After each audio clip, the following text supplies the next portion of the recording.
Total list हो गई, certificate of origin 3-4 कर लो, etcetera. The exporter sends these documents through his banker with the instruction that these may be delivered to the importer after acceptance of the bill of exchange. अब क्या condition exporter लगाता है? सारे documents bank के through जाते हैं। Exporter का जो बैंकर है वो ये डॉक्यूमेंट्स किसको भेजेगा? इंपोर्ट के बैंक को, और साथ में कंडीशन देगा कि डॉक्यूमेंट्स तभी रिलीज करने हैं अगर इंपोर्टर किसको एक्सेप्ट करेगा? Bill of exchange.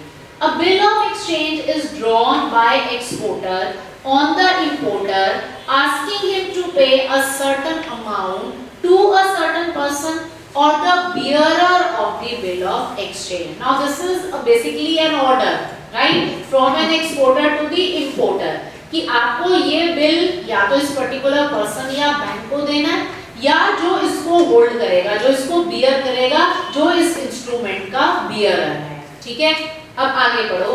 Bill of exchange can be of two types, documents against sight, that is sight draft. In case of sight draft, the documents are handed over to the importer only against payment. The moment the importer agrees to sign the side draft, the relevant documents are delivered. अब एक चीज ध्यान से समझ लो, ये एक arrangement होता है इंपोर्टर और एक्सपोर्टर के बीच में कि इंपोर्टर पेमेंट उसी टाइम करेगा या after a certain period of time करेगा, जिसमें हम क्रेडिट की बात करते हैं। ठीक है, से after 1 month, 3 months, 2 months।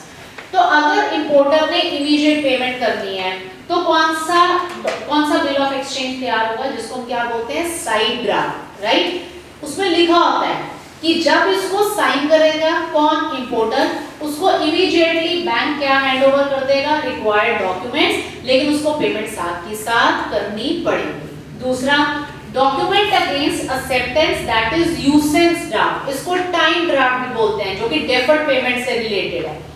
In the case of usance draft, the documents are delivered to the importer against his or her acceptance. यहाँ पे भी acceptance कैसे होनी है? सिग्नेचर से ही होनी है। Of the bill of exchange for making payment at the end of specified period, say 3 months. लेकिन इस bill of exchange के ऊपर लिखा होता है कि सिग्नेचर के बाद पेमेंट कब करनी है, जो एक टाइम स्पेसिफाइड है। It could be 3 months maximum plus 2 days of grace, but it could be 1 month also, 2 months also, etc. ठीक है। On receiving the bill of exchange, the importer releases the payment in case of side draft or accepts the usance draft for making payment on maturity of the bill of exchange. The exporter's bank receives the payment through the importer's bank and is credited to the exporter's account. अब अगर bill of exchange कौन सा draft है? Side draft. उसी time ही जो है importer के bank से किसके बैंक के पास आ जाएगी? एक्सपोर्टर के बैंक के पास पेमेंट, और हमारे अकाउंट में क्या हो जाएगी? क्रेडिट। अगर वो टाइम ड्राफ्ट है, यूसेंस ड्राफ्ट है, तो वो सिग्नेचर्स हो जाएंगे, जो उसमें टाइम पीरियड मेंशन्ड है, से आफ्टर 1 month या 2 months, तब पेमेंट इंपोर्टर का बैंक किसको देगा? एक्सपोर्टर के बैंक को, और हमारे अकाउंट में क्रेडिट होगी। अगर एक्सपोर्टर को उससे पहले पैसा चाहिए प्रैक्टिकली, तो वो जो बिल ऑफ एक्सचेंज है, ठीक है, ये बिक जाता है। किसको? कौन इसको खरीद लेते हैं? बैंक्स इसको खरीद लेते हैं।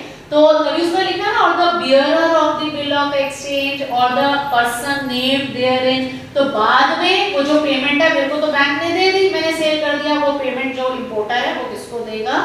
उस पर्टिकुलर बैंक को। ठीक है, तो यहाँ जाके हमारा कौन सा प्रोसीजर खत्म हुआ? Export procedure.